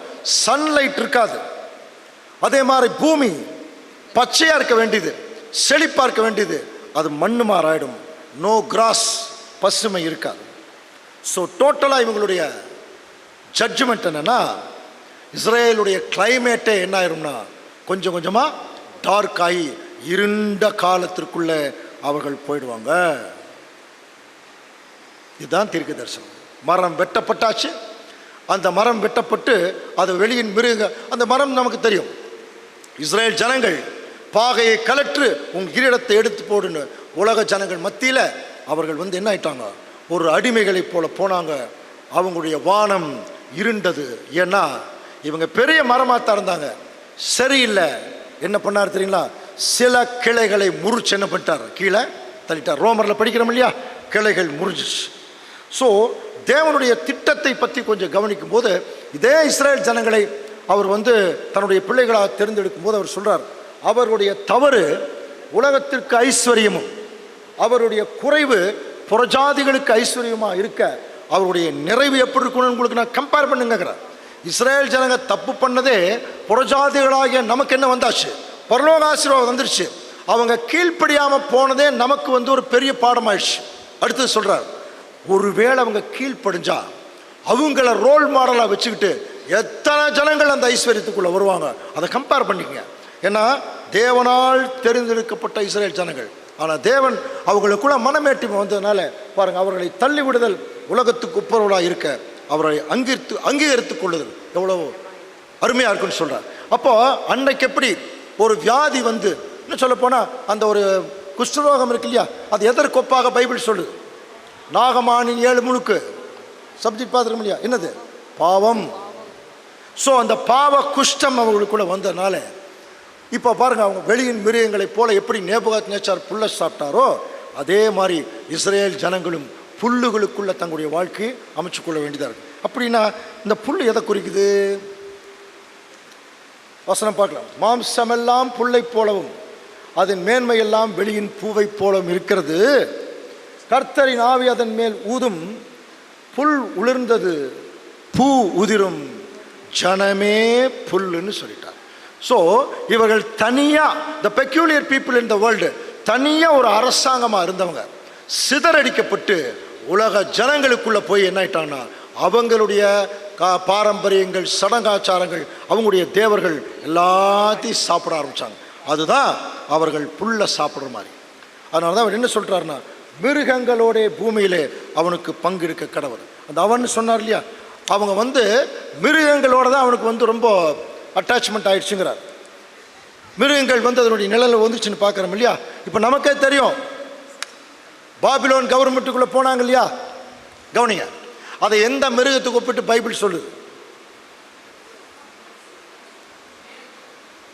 தானியேல் 7ஆம் அதிகாரத்தில் படிக்கிறோம் இல்லையா, சிங்கம், மேதோ பெர்சிய ராஜ்யம் கரடி, கிரேக்க ராஜ்யம் சிறுத்தை, ரோம ராஜ்யம் அது என்ன மிருகம்னே தெரியல, பயங்கரமான மிருகம். இந்த மிருகங்களோட தான் அவன் சஞ்சரிக்க ஆரம்பிச்சானான். இஸ்ரேல் ஜனங்கள் இந்த மிருகங்களோட எல்லாம் போய் தங்களுடைய வாழ்க்கையை அமைத்துக் கொண்டார்கள். அது மட்டும் இல்லை, ஆகாயத்து பறவைகள்ங்கிறது ரிலீஜியஸ் வேர்ல்டு. நமக்கு தெரியும் இல்லையா, ஆகாயத்து பறவைகளின் கூடாயிற்றுன்னு போப்பு மார்க்கம்லாம் படிக்கிறோம் இல்லையா. ஸோ அவர்களோடையும் அவங்க கலந்து போனதுனால அவங்களுக்கு என்ன இருதயம் வந்துருச்சுன்னா, மிருக இருதயம் வந்துருச்சு. ஆனால் தேவன் இவர்கள் மிருக இருதயமாக இருந்தால் கூட அவங்கள எப்படி அப்ரோச் பண்ணுறார்? தானியேலே பாருங்க, நேபுகாத் நேச்சார் ஒரு டீசென்ட் அப்ரோச் பண்ணார். என்ன அப்ரோச் பண்ணார்? உங்களுக்கு ஒரு ஜட்ஜ்மெண்ட் வரப்போகுதுங்க, அது உங்களுடைய எதிரிகளுக்கு தான் வரணும், உங்களுக்கு வந்துடக்கூடாது, அப்படி ஒரு கேவலமான நிலைமைக்குள்ளே நீங்கள் போகிறீங்கன்னு சொன்னார் இல்லையா. அந்த மாதிரி ஒரு ஜட்ஜ்மெண்ட். இதையத்தான் நமக்கு தேவன் தீர்க்க தரிசனத்தை சொல்லும்போது அவர்கள் ஏளத்தனையாக தண்டனைக்குள்ளே போயிடுவாங்க. அப்படின்னா அன்புக்குரிய சகோதர சொல்லை கொஞ்சம் கவனிங்க. இஸ்ரேல் ஜனங்களுக்கு ஒரு தண்டனை வரப்போகுது என்பதற்கு உடனடி நிழலை தேவன் கொடுக்கிறார். யார் மூலமா? நேபுகாத் நேச்சார் மூலமா கொடுக்கிறார். உடனடியாக உங்களுக்கு தண்டனை வரப்போகுதுன்னு சொல்லி நேபுகாத் நேச்சார் மூலமா தேவன் ஒரு நிழலை கொடுக்கிறார். ஸோ பாருங்க, இவர் பொருளாயிட்டாரு, இஸ்ரேல் ஜனங்கள் எல்லாம் நிழல் ஆயிட்டான். அதனால தான் அவங்க சொல்றாரு, நீ 7 காலங்கள் நம்ம கடந்து போக வேண்டும். சரி, இப்போ அந்த 7 காலங்கள் நமக்கு தெரியுது இல்லையா, 2520 வருஷங்கள் தேவன் அந்த 7 காலங்களை அவங்களை தண்டனைக்குள்ள கொண்டு போயிட்டார். அப்படின்னா அவங்கள கைவிட்டார்னு அர்த்தமா? எப்படி நேபுகாத் நேச்சார் மனம் திருந்தி பிதாவாகிய தேவனை மகிமைப்படுத்துறதுக்கு தன்னுடைய இருதயத்தை திருப்பினாரோ, அப்படி திருப்பணுங்கிறதா தேவனுடைய சித்தம். தேவன் கைவிடுறது அவருடைய சித்தம் அல்ல, மனம் திரும்புவதற்கு அவர்களை திருப்புறதா அங்கே தேவனுடைய திட்டம். அதுக்கு அவங்களுக்கு 7 காலங்கள் தேவைப்பட்டுச்சு. ஸோ அந்த 7 காலங்கள்ங்கிறத கவனித்து பார்க்கும்போது, ஏழத்தனையாங்கிறது கிமு 606 ஆரம்பித்து 2520 வருஷங்கள் தண்டனையின் காலம். அது எப்போ முடியுது என்று சொல்லி பார்க்கும்போது 1914ஆம் வருஷத்தில் அது முடிஞ்சது. இப்போ அடுத்த கேள்வி, 1914ஆம் வருஷத்தில் அப்படி என்னதான் நடந்தது? இந்த சத்தியத்தோட கனெக்ட் ஆகிற மாதிரி ஏதாவது நடந்துதான்னு பாருங்க. என்ன நடந்தது தெரியுமா? இஸ்ரேல் ஜனங்கள் என்கிற ஒரு சாம்ராஜ்யம் இஸ்ரேல் ஜனங்களிடத்தில் திரும்பி வருவதற்கு ஒரு மூலாதாரம் தேவைப்பட்டது. ஏன் அப்படின்னா 1914ஆம் வருஷம் முதல் உலக யுத்தம் தொடங்கும் போது இஸ்ரேல் என்கிற ஒரு நாடும் கிடையாது, இஸ்ரேல் ஜனங்கள் சிதறடிக்கப்பட்டிருந்தாங்க. பட் அதே சமயத்தில் இஸ்ரேல் ஜனங்களை கவனிங்க, தங்களுடைய சொந்த தேசத்துக்கு போவதற்குரிய மூகாந்தரம் 1878ஆம் வருஷத்தில் த மைக்ரேஷன் ஆஃப் இஸ்ரேல் ஆரம்பிச்சது. ஆனாலும் கொஞ்சம் பேர் போனாங்க. ஆனால் அங்கே நிறைய போராட்டம் இருந்தது. ஆனால் ஏன் போராட்டம் இருந்தது? அங்கே ஏற்கனவே அட்டோமான்ஸுங்கிற முஸ்லீம்களுடைய கையில் அந்த தேசம் இருந்தது. 1914ஆம் வருஷம் பிரிட்டிஷனுடைய கைக்கு வர்றதுக்கான ஏற்பாடுகள் நடந்தது. பிரிட்டிஷனுடைய கைக்கு வந்த உடனே ஆட்டோமேட்டிக்காக இஸ்ரேல் ஜனங்களுக்கு 1948 சுதந்திரம் கிடைப்பதற்குரிய ஒரு மிகப்பெரிய வழி திறந்துச்சாங்க. அங்கேயே தேவன் தன்னுடைய பிள்ளைகளுக்கு அந்த ஒரு தண்டனையின் காலத்தை முடித்து அவங்க திரும்பவும் தங்கள் சொந்த தேசத்துக்கு போகிறதுக்கு. அப்படின்னா என்ன நடந்திருக்க வேணும்னா, அந்த 7 காலங்கள் அவங்களுக்கு மிருகங்களோட சஞ்சரித்து புல்லை சாப்பிட்டு கொஞ்சம் இப்போ தான் என்ன இருக்கிறான்னா கொஞ்சம் மனசு மாறிடுறான். எப்படி மாறுறாங்க அப்படிங்கிறது கொஞ்சம் நம்ம கவனிக்கும் போது கொஞ்சம் பாருங்கள். தானியேல் 4:34 வாசிக்கலாம். அந்த நாட்கள் சென்ற பின்பு நேபுகாத்நேச்சாராகிய நான் என் கண்களை வானத்துக்கு ஏறெடுத்தேன், என் புத்தி எனக்கு திரும்பி இப்போ சொல்றார், என் கண்களை நான் தண்டனை காலம் முடிஞ்சு நான் உணர்ந்துட்டேன், என் கண்களை வானத்துக்கு ஏறெடுக்கிறேன், எனக்கு புத்தி என்ன ஆயிடுச்சு, திரும்பி வந்துருச்சுங்கிறார். எனக்கு புத்தி திரும்பி வந்துருச்சு, அவருடைய கிரியைகள் எல்லாம் வந்து நான் ஸ்தோத்தரிக்கிறேன் அப்படின்னு சொல்லி மனப்பூர்வமாக தேவனிடத்தில் அங்கே நேபுகாத்நேச்சார் ஒப்படைச்சிருக்கார். அப்படின்னா என்ன புரிந்து கொள்ளலாம்? இதே இஸ்ரேல் ஜனங்கள் 7 காலங்கள் தங்களுடைய தண்டனையின் காலம் முடியும் போது கொஞ்சம் கொஞ்சமாக அவங்களுக்கு என்ன வருமா, அந்த புத்தி திரும்பி வந்து அவர்கள் திரும்பவும் தேவனிடத்தில் பழைய நிலைமைக்குள்ளே வந்துடுவாங்க. நேபுகாத்நேச்சார் வரல, நேபுகாத்நேச்சார் பொருளாக இருந்தார். அவருக்கு நிழலா சொல்லப்பட்ட இஸ்ரேல் ஜனங்கள் திரும்பி பழைய நிலைமைக்குள்ளே வருவாங்க. எப்போ வரப்போகிறாங்க? எனக்கு புத்தி திரும்பி வந்தது, திரும்ப திரும்ப சொல்லிட்டே இருக்கார். ஸோ இதைத்தான் அன்புக்குரிய சகோதர சகோதரர்களே தீர்க்க தரிசனம் எழுதியிருக்கிறாங்க பாருங்க. ஓசியா தீர்க்க தரிசன வசனம் 5:15 வாசிக்கலாம். அவர்கள் தங்கள் குற்றங்களை உணர்ந்து என் முகத்தை தேடும் மட்டும் நான் என் ஸ்தானத்துக்கு திரும்பி போய்விடுவேன். தேவன் கிளியரா சொல்றார், அவர் தங்கள் குற்றங்களை உணர்ந்து பாருங்க என் முகத்தை தேட வரைக்கும். அப்ப தேவனுடைய முகம் எங்க இருக்கு? முதலாக கடவுள் என்பவர் மேலே இருக்கிறார் என்று சொன்ன முதல் கருத்து இஸ்ரேல் ஜனங்கள் மத்தியில் மட்டும்தான் இருந்தது. மற்ற கடவுள் எல்லாம் முன்னாடி இருந்தது, பின்னாடி இருந்தது. காத்து கடவுள்னா திடீர்னு கிணறு கடவுளுங்கிறான், மாடு கடவுளுங்கிறான், மாடு போடுற சாணி கடவுளுங்கிறான், என்னென்னமோ கடவுள்னா. வேதம் மட்டும்தான் சொல்லுது பரலோகத்தில் இருக்கிற தேவன். அதனால தான் அந்த உண்மையான கடவுளை அவர் நோக்கி பார்க்கிறாருங்கிறதுக்கு அடையாளமாக தான் நேபுகாத்நேச்சார் தன் கண்களை என்ன எங்க எடுத்தாரா? வானத்துக்கு ஏறெடுத்து. ஸோ அப்போ உண்மையான தேவனுடைய பிள்ளைகள் வந்து பாருங்க இப்படித்தான் இருப்பாங்க. அப்போ தங்கள் குற்றங்களை உணர்ந்து என் முகத்தை தேடு மட்டும் நான் என் ஸ்தானத்துக்கு போயிடுவேன், தங்கள் ஆபத்திலே என்னை கருத்தாய் தேடுவார்களா? அதான நிறைய வசனம் படிச்சுட்டு இருக்கோம். அன்புக்குரிய சகோதர சோழ அப்படி தேடி அவங்க கடைசியாக என்ன பண்ண போறாங்க? வாசிக்கலாம் எசேக்கியேல் 39:28. தங்களை புறஜாதிகளிடத்தில் சிறைப்பட்டு போக பண்ணின நான் தங்களில் ஒருவரையும் அங்கே அப்புறம் வைக்காமல் தங்களை தங்கள் சுய தேசத்திலே திரும்ப கட்டிக்கொண்டு வந்தேன் என்பதினால் நான் தங்கள் தேவனாகிய கர்த்தர் என்று. இதுல ஒரு குழு இருக்கு. ஏன் இன்னும் 3ஆம் உலக யுத்தம் ஆரம்பிக்கல, ஏன் இன்னும் பெரிய பிரளயம் இந்த பூமியில் வரலங்கிறதுக்கு ஒரு குழு இருக்கு. என்ன குழு தெரியுமா? தங்கள் புறஜாதிகளிடத்தில் சிறைப்பட்டு போக பண்ணின நான் தங்களில் ஒருவரையும் அங்கே அப்புறம் வைக்காமல், ஒருத்தர் கூட புறஜாதி நாட்டில் இருக்கக்கூடாது. அதனால தான் 2000 வருஷம் கழிச்சும் நம்ம இந்தியாவில் மிசோராமிலிருந்து ஒரு 450 பேர் இப்போ போயிருக்காங்க இஸ்ரேல் தேசத்துக்கு, சொந்த தேசத்துக்கு போயிருக்கிறாங்க பாருங்க. 2000 வருஷம் குடிகள் அவங்க. அப்படின்னா தேவனுடைய திட்டம் என்னன்னா, புறஜாதிகளுக்குள்ள அவருடைய கால்குலேஷனில் ஒருத்தர் கூட அங்கே இருக்கக்கூடாது. அப்போ ஒருவேளை இந்தியாவில் இன்னொரு 4 பேர் இருந்துகிட்டே இருந்தாங்கன்னா என்ன பண்ணணும்? அவங்க வந்தால் இவங்க தான் இஸ்ரேல் ஜனங்களுக்கு ஒரிஜினல் தெரிஞ்சால் நாமே போய் அவங்கள காலி பண்ணி கொண்டு போய் பார்டரில் விட்டு வந்துடணும். தயவுசெய்து என்ன இருங்க போயிடுங்க.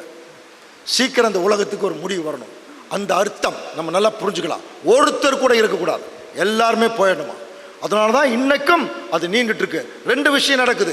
ஆவிக்குறை இஸ்ரேல் ஜனங்களுடைய கூட்டு சேர்ப்பு ஒரு பக்கம், மாம்ச இஸ்ரேல் ஜனங்கள் கூட்டு சேர்ப்பு ஒரு பக்கம். ஆனால் இது எப்போ முடியும், இதனுடைய முடிவப்போ அப்படிங்கிற போது அந்த முடிவை தான் நேபுகாத்நேச்சார் சொல்றார், என் கண்களை ஏறெடுத்து என் புத்தி திரும்பி வந்து தேவனை மகிமைப்படுத்தினது. இப்போ அவர்களுக்கு எப்போ புத்தி திரும்பி வரும் என்பதை ஒரு தீர்க்க தரிசனத்தின் மூலம் பார்க்கலாம். அன்புக்குரிய சகோதர சொல்லே ஓசியா தீர்க்க தரிசி எழுதுறார் 6ஆம் அதிகாரம் 1ஆம் வசனம். கர்த்தரிடத்தில் திரும்புவோம் வாருங்கள், நம்மை பீறினார் அவரே நம்மை குணமாக்குவார், நம்மை அடித்தார் அவரே நம்முடைய காயங்களை கட்டுவார். அவரே அடித்தார் அவரே நம்முடைய காயங்களை கட்டுவார். கொஞ்சம் கவனிங்க. 2 நாளைக்கு பின்பு நம்மை உயிர்ப்பிப்பார், 3ஆம் நாளில் நம்மை எழுப்புவார். குஷ்டரோகம் வந்தாலே ஆல்மோஸ்ட் கண்டிஷன் டெத்து தான். அந்த மரணத்திலிருந்து பாருங்க, இஸ்ரேல் ஜனங்கள் சொல்றாங்க, 2 நாளைக்கு பின்பு எங்களை உயிர்ப்பிப்பார், 3ஆம் நாளில் எங்களை எழுப்புவார். அப்படின்னா இப்ப நம்ம எந்த நாள் இருக்கோம்? ரேண்டமா சொன்னா கூட இயேசு கிறிஸ்துவுக்கு பிறகு 2000 வருஷம் 2 நாள், இப்ப 2026 3ஆம் நாள் ஈஸியா சொல்லிடலாம். இன்னும் கொஞ்சம் இன்டீரியரா உள்ள போலாம். இந்த 3ஆம் நாள்ல பர்டிகுலரா அவங்க என்ன வரும் படிச்சோம் இல்லையா? எனக்கு புத்தி வந்துருச்சுன்னு சொல்லிட்டே இருக்காரு இல்லையா? இப்ப இஸ்ரேல் ஜனங்க சொல்றாங்க பாருங்க, அப்பொழுது நாம் அறிவடைந்து. புரியுதுங்களா? இஸ்ரேல் ஜனங்கள் 2 நாளைக்கு பின்பு தேவன் அந்த தண்டனையின் காலத்திலிருந்து வெளியே கொண்டு வரும்போது அவங்களுக்கு என்ன வந்துடும்? அறிவடைந்து கர்த்தரை அடையும்படி தொடர்ந்து போவோம். அவருடைய புறப்படுதல் அருண் உதயம் போல இருக்கும். அருணோதயம்னா தெரியுமா? அருண் உதயம். அருண்னா என்ன அர்த்தம்? சூரியன். அருண்னா நமக்கு அருண் ஐஸ்கிரீம் மட்டும்தான் ஞாபகத்தில் வரும் இல்லையா? அருண்னா சூரியன். சூரிய உதயத்தில் இந்த விஷயம் நடக்கும். இயேசு கிறிஸ்துடைய 2ஆம் பிரசன்ன காலத்தில் நடக்கிறோம் இல்லையா? இந்த 2ஆம் பிரசன்ன காலத்தில் இந்த அறிவு அவங்களுக்குள்ள வருமா? இந்த அறிவு எப்போ வரும் அப்படின்னு சொல்லி கவனிக்கும் போது 1914 வருஷத்திலிருந்து தங்கள் சுய தேசத்துக்கு போகிறதுக்கு கவர்மெண்ட்டுக்கிட்ட இருந்து ஒரு பர்மிஷன், ஒரு பிரிட்டிஷ் வந்து தங்களுக்கு சப்போர்ட் பண்ணுதுன்னு சொல்லும்போது அவர்களுக்கு ஒரு என்ன வந்துச்சு தெரியுமா? ஒரு நம்பிக்கை பிறந்துதான். பிரிட்டிஷ் நம்ம கூட எப்படி இருக்கிறாங்க? கூட இருக்கிறாங்க என்கிற ஒரு நம்பிக்கை பிறந்தான். நமக்கு பின்னாடி படிக்கிறோம், பால்ஃபோர்ட் டிக்ளரேஷன்லாம் படிச்சிருக்கோம் இல்லையா? ஸோ அந்த ஒரு டிக்ளரேஷனில் திரும்ப சொந்த நாட்டுக்கு போகலான்னு சொன்னாங்க. ஸோ அந்த நம்பிக்கை தான் என்ன நடந்ததுன்னா, த கிரவுன் ரீப்ளேஸ்மெண்ட் நம்முடைய மூத்த சௌர் எழுதியிருக்கான். புரியுதுங்களா? இஸ்ரேல் ஜனங்கள் மேல இருந்த ராஜ்ய பாரம் சாத்தான் கையிலிருந்து இப்போ யாருக்கு போகுது? இப்போ ஆண்டவர் இயேசு கிறிஸ்து கைக்கு போனதுதான் பிரிட்டிஷ் தன்னுடைய கண்ட்ரோல் எடுத்ததுக்கு அடையாளம். அப்பவே டிக்ளேர் பண்ணாங்க, நீங்க தைரியமா போங்க, நாங்க கூட இருக்கிறோம். போனாங்க. 1948 அவங்களுக்கு அந்த சுதந்திரம் கிடைச்சது. அப்ப கிடைக்கும் போது அவர்கள் என்ன மாதிரி நிலைமைக்குள்ள வருவாங்கன்னா, நான் யாக்கோபோடும் பண்ணினேன் உடன்படிக்கையும், ஈசாக்கோடு பண்ணினேன் உடன்படிக்கையும், ஆபிரகாமோடைய பின் உடன்படிக்கையும் நான் நினைச்சுக்குவேன். புறஜாதி இடத்தில் சரிப்பட்டு போன பாருங்க, தங்கள் ஒவ்வொருவரையும் அங்கே அப்புறம் வைக்க படிச்சோம் இல்லையா? அவங்க எல்லாம் வந்துருவாங்க.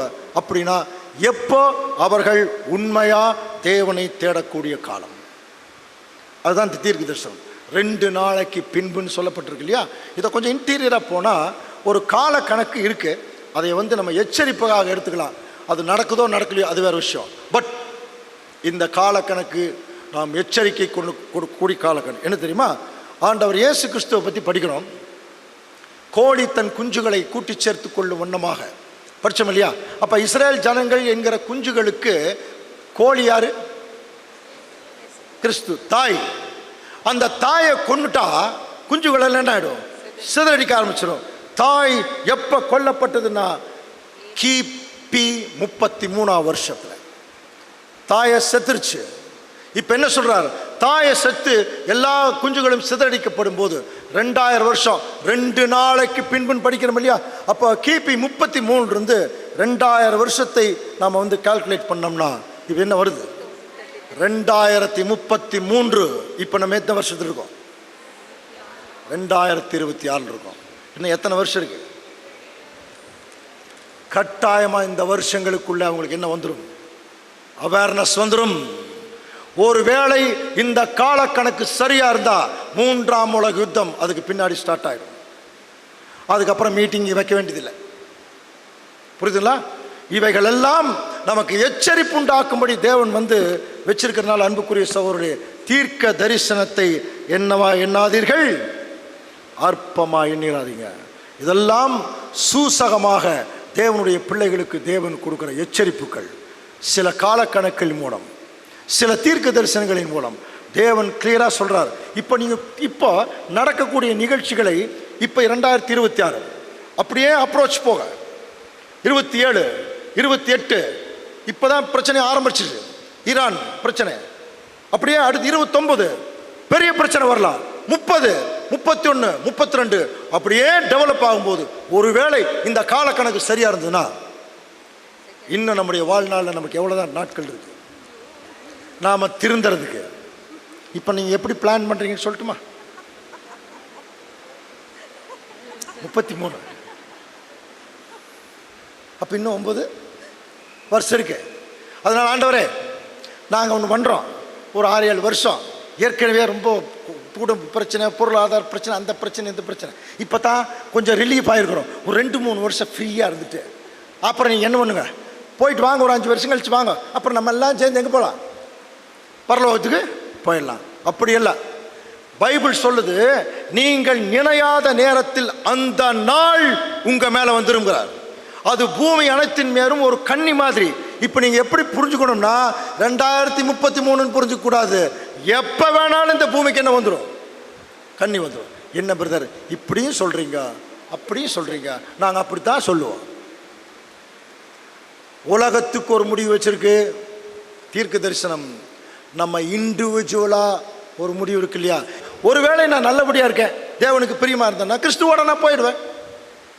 நான் மரணம் அடைஞ்சாலும் சரி, உயிரோடு இருந்தாலும் சரி, அது தேவனுக்கு பிரியமான வாழ்க்கையை இருந்துட்டு போட்டுமே. இப்படித்தான் டெய்லி வாழ்க்கையை நம்ம சித்தரிச்சுக்கணுமே தவிர, இந்த காலக்கணக்களை நம்ம எச்சரிப்புக்காகத்தான் எடுத்துக்கணுமே தவிர. ஆனால் இது நம்ம எச்சரிக்கிறது, இந்த உலகம் சீக்கிரம் ஒரு முடிவை நோக்கி போயிட்டு இருக்கு. ஸோ இப்போ வெட்டப்பட்டு மறுபடியும் என்ன ஆகுதுல, அது மறுபடியும் துளிர்க்குல்ல, அதுக்கு முதலே சொல்லிட்டார், அந்த அடிமரம் மட்டும் கொஞ்சம் வச்சிருங்கிறார். புரியுதுங்களா? அடிமரத்தை மட்டும் வச்சிருங்க, கொஞ்ச நாள் கழிச்சு அது என்ன பண்ணும், அது மறுபடியும் தலைக்கும். இதைய தாங்க சொல்றார் தேவன், ஈசா என்னும் அடிமரத்திலிருந்து ஒரு கிளை எழும்பி செழிக்கும் சொன்னார் இல்லையா. ஈசா எனும் அடிமரத்திலிருந்து, அப்போ வெட்டினாங்க, முழுசு வெட்டல, அந்த அடிமரம் உள்ளுக்குள்ள இருந்துட்டு தான் இருந்தது. அந்த அடிமரம் எப்போ தெரியுமா தலைக்கும்? கவனிக்கிறீங்களா? அடிமரம் எப்போ தலைக்கும்? நிறைய வசனங்கள் சொல்றார் பாருங்க. ஒரு மரத்தை குறித்தாவது நம்பிக்கை உண்டு, அது வெட்டி போடப்பட்டாலும் திரும்பவும் தலைக்கும். எப்போ? எப்படி? அதன் இளம் கிளைகள் துளிர்க்கும். எப்படி பாருங்க, அதன் வேர் தரையோட பழையதாகி அதன் அடிக்கட்டை மண்ணில் செத்தாலும் அது துளிர்க்குமா? அந்த மாதிரி இஸ்ரேல் ஜனங்க ஆயிட்டாங்க, பேசிக்கே இல்லை, செத்து போயிட்டாங்க, மறுபடியும் துளிர்க்குமா? எப்படி தெரியுமா? தண்ணீர் வாசனையினால் அது துளிர்த்து இளம் மரம் கிளை விடும். கவனிக்கிறீங்களா? அது என்ன வாசனை? இதைத்தான் இஸ்ரேல் ஜனங்கள் தேவனை விட்டு போகும்போது பரிதாபமாக தேவன் ஒரு வார்த்தை சொன்னார், என் ஜனங்கள் 2 தீமைகளை செஞ்சாங்க. ஜீவ தண்ணீர் ஊற்றாகிய என்னை விட்டுட்டாங்க, வெடிப்புள்ள தொட்டியை வெட்டிட்டாங்க. என்னை விட்டு தூரம் போகிறதுக்கு என்னிடத்துல என்ன அநியாயத்தை கண்டாங்க அப்படின்னு ரொம்ப பரிதாபமாக தேவன் இஸ்ரேல் ஜனங்களை பார்த்து சொல்கிறாரு. ஆனால் இதே இஸ்ரேல் ஜனங்களுக்கு ஒரு தண்ணீர் வாசனை இப்போ வந்தாச்சு. நிறையா பேர் பைபிளை, சங்கீத புஸ்தகங்கள், வார் ஃபீல்டில் உட்கார்ந்து இளைஞர்கள் படிக்கிறாங்க. கவனிங்க, அப்போ தேவனுடைய பிள்ளைகள் இதெல்லாம் தான் நம்ம பார்க்கணும். அன்புக்குரிய சகோதரர்களே, அவங்கெல்லாம் கொஞ்சம் அலர்ட் ஆயிட்டாங்க, நமக்கு ஏதோ ஒரு டேஞ்சர் நடக்க போகுது, நம்ம கடவுளை நோக்கி போயிடணும்னு சொல்லி அவர்கள் போயிடுவாங்க. வசனம் கிளியராக இருக்கு பாருங்க. என்ன சொல்றார்? ஒரு பட்டணத்தின் குடிகள் மறு பட்டணத்தின் குடிகளுக்கு போய் நாம் கர்த்தருடைய சமூகத்திலே விண்ணப்பம் பண்ணவும் சேனைகளின் கர்த்தரை தேடவும் தீவிரமாய் போவோம்னு சொல்லிட்டு ஒரு ஒரு ஒரு டைமுக்குள்ள எல்லாருமே ஒரு கேதர் ஆக போகிறோம். அப்படி ஆக போகும்போது தான் நம்ம ஏற்கனவே படித்த முடியா சகரியால் ஒரு யூதன் 10 யூதரில் 10 மனுஷர் ஒரு யூதனுடைய வஸ்திரத்தவங்களை பிடிச்சிக்கிட்டு என்ன சொல்லுவாங்களா, தேவன் உங்களிடத்தில் இருக்கிறான்னு நாங்கள் கேள்விப்பட்டோம், அதனால் உங்களோட சேர்ந்து நாங்கள் என்ன செய்வோம், நாங்கள் தேவனை மகிமைப்படுத்துவோம். ஸோ அன்புக்குரிய சகோதர சூழலை, இந்த தீர்க்க தரிசனம் இப்போ ஏறக்குறைய 99% நிறைவேறக்கூடிய தீர்க்க தரிசனம் ஆயிடுச்சு. இனிமேல் இதுதான் நடக்க போகும். இப்போ நம்முடைய கேள்வி என்னென்னா, அதுக்கு கன்க்ளூஷன் தேவன் எப்படி கொடுக்குற பாருங்க. எல்லா பழைய பாட்டுக்காரத்தில் நிழல் பொருள் சொல்லிட்டு அப்போஸ்தலனாகிய பவுல் மூலமாக தேவன் நம்மகிட்ட பேசுகிறார். மேலும் சகோதரரே, எப்படி ஆரம்பிக்கிறார்? மேலும் சகோதரரே, நீங்கள் உங்களையே புத்திமான்கள் என்று எண்ணாதபடிக்கு ஒரு ரகசியத்தை நான் சொல்கிறேன். ஏன் இன்னும் 3ஆம் உலக யுத்தம் ஆரம்பிக்கல? அது என்ன வெளி?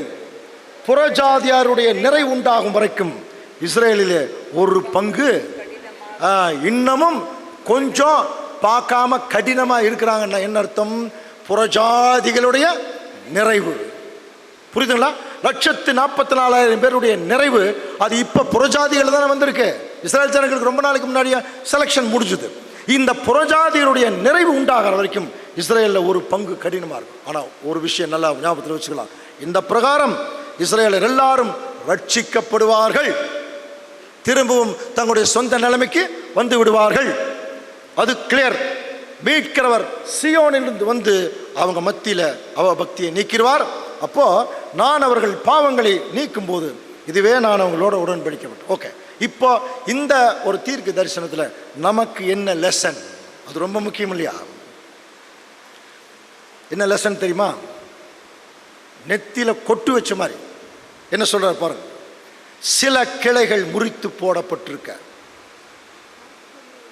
படிச்சோமா இல்லையா? இந்த சில கிளைகள் யார்? இஸ்ரேல் ஜனங்கள் தான் மரம். அதுல சில கிளைகளை முறிச்சிட்டார். காட்டொலிவ மரமாகிய நீ, புரியுதா, அந்த இடத்துல ஒட்ட வைக்கப்பட்டு ஒளிவ மரத்தின் வேர்களுக்கும் சாணருக்கும் உடன் பங்காளியாக இருந்தாயானால் அந்த கிளைகளுக்கு விரோதமாக நீ என்ன பண்ணாத? பெருமை பாராட்டாத. பெருமை பாராட்டுவையானால் நீ வேற சுமக்கல, வேறு தான் உன்னை சுமந்துருக்கு. வேறு யாரு? கிறிஸ்து. இந்த கிறிஸ்து தான் நம்மளை சுமக்கிறார். நம்ம போய் அவரை சுமந்துட்டு இருக்கிற மாதிரி நிறைய பேர் நினைக்கிறோம். நம்ம ஊழியம் செஞ்சுதான் நிறைய நடக்குது. அப்படியெல்லாம் கிடையாது. ஏதோ கடவுள் போட்ட பிச்சை மாதிரி எங்கேயாவது இடத்துல போய் ஒரு சத்தியம் சொல்றதுக்கு ஒரு வாய்ப்பு, ஒரு நல்ல குணலட்சணத்தை காட்டுறதுக்கு ஒரு வாய்ப்பு. அப்படித்தான் இருக்கணும் தேவனுடைய பிள்ளைகள். இஸ்ரேல் ஜனங்கள் மாதிரி மேட்டுமையாக இருக்கக்கூடாது. ஆனால் என்ன பண்ணுறோம் இப்போ? நம்ம என்ன சொல்கிறோம் தெரியுங்களா? நம்மெல்லாம் நம்மளை கொண்டு வரக்கு தாங்க இஸ்ரேல் ஜனங்களையே தேவன் தள்ளி விட்டார். எத்தனை சப்ஜெக்டில் பேசியிருக்கோம் இல்லையா? நான் ஒட்ட வைக்கப்படுவதற்கு அந்த கிளைகள் முறித்து போடுறது என்று சொல்லுகிறாயே, நல்லதுதான். அவங்க அவிசுவாசம் வந்ததுனால முறித்து போடப்பட்டது, சரியா? நீ விசுவாசத்தில் நிற்கிறையில நீ என்ன ஆகக்கூடாது? மேட்டிமையாய் சிந்தையா இராதே. நேப்புகாத் நேச்சாரை போல இஸ்ரேல் ஜனங்களைப் போல மேட்டிமையான சிந்தையை வச்சிடாத. ஏன் அப்படின்னா பாருங்க, இதுதான் பெரிய தீர்க்க தரிசனம். சுபாவ கிளைகளை தேவன் தப்ப விடாதிருக்க உன்னையும் தப்பிக்க விட மாட்டார். புரியுதுங்களா?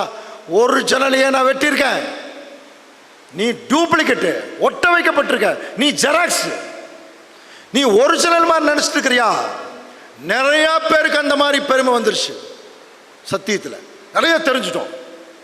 நம்ம தான் கரெக்டா இருக்கோம், நாம தான் பரிசுத்தவான். என்னைக்கு ஒரு மனுஷன் தன்னை பரிசுத்தவான் என்றானோ அவன் மற்றவனை எல்லாம் குறை சொல்லிட்டே தான் இருப்பான். நம்ம இப்போ யாரை பார்த்து குறை சொல்லணும் தெரியுமா? நம்மளை பார்த்து.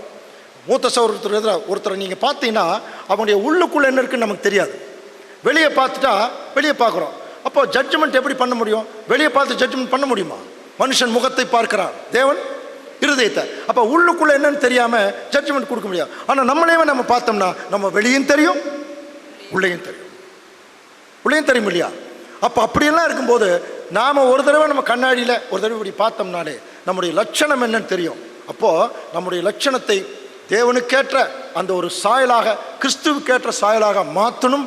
நாம தான் மாறணும், நம்ம திருந்திடணும். நம்ம அப்படியே வந்து கடவுளுக்கு பிரியமா நாம் அப்படியே போயிடும். இப்படிப்பட்ட எண்ணங்களை விடாமல் மற்றவர்களை நாம் பார்த்துட்டு இருந்தோம்னா கட்டாயமாக இஸ்ரேல் ஜனங்க மாதிரி தான். ஆனால் தேவன் சொல்லிட்டார், சுபாவ கிளைகளையே நான் வெட்டிட்டேங்கிறார். ஒரிஜினலை வெட்டியிருக்கேன், ஜாக்கிரதை. நீங்கள் எல்லாம் ஒட்ட வைக்கப்பட்டிருக்கீங்க, எந்த சூழ்நிலையிலும் மேட்டுமையான சிந்திக்குள்ளே போயிடாங்க அப்படின்னு சொல்லிட்டு, ஆகையால் தேவனுடைய தயவையும் கண்டிப்பையும் நீ பார். விழுந்தவர்களிடத்திலே கண்டிப்பையும் உன்னிடத்திலே தயவையும் காண்பித்தார். கவனிக்கிறீங்களா? இஸ்ரேல் ஜனங்கள் விழுந்து போயிட்டாங்க, நாம கூட தான் விழுந்த நிலைமையில் இருக்கிறோம். ஆனால் இஸ்ரேல் ஜனங்களுக்கு கண்டிப்பு காண்பிக்கிறார். நமக்கு எதை காட்டுறார்? தயவை காண்பிக்கிறார். பாருங்க, உன்னிடத்திலே தயவையும் காண்பித்தார். அந்த தயவிலே நிலை நிற்பாயானால் உனக்கு தயவு கிடைக்கும். நிலைத்திராவிட்டால் நீயும் என்ன ஆயிடுவேன்? வெட்டுண்டு போவாய். இவைகளெல்லாம் கவனிக்கிறீங்களா? திருஷ்டாந்தங்களாக அவர்களுக்கு நடந்தது. உலகத்தின் முடிவு காலத்தில் நமக்கு எச்சரிப்பு உண்டாக்கும்படி எழுதப்பட்டிருக்கிறது. தேவன் தாமே இந்த வசனங்கள் எல்லாம் நமக்கு ஆசீர்வாதமாக்கி தருவாராக. ஆமென்.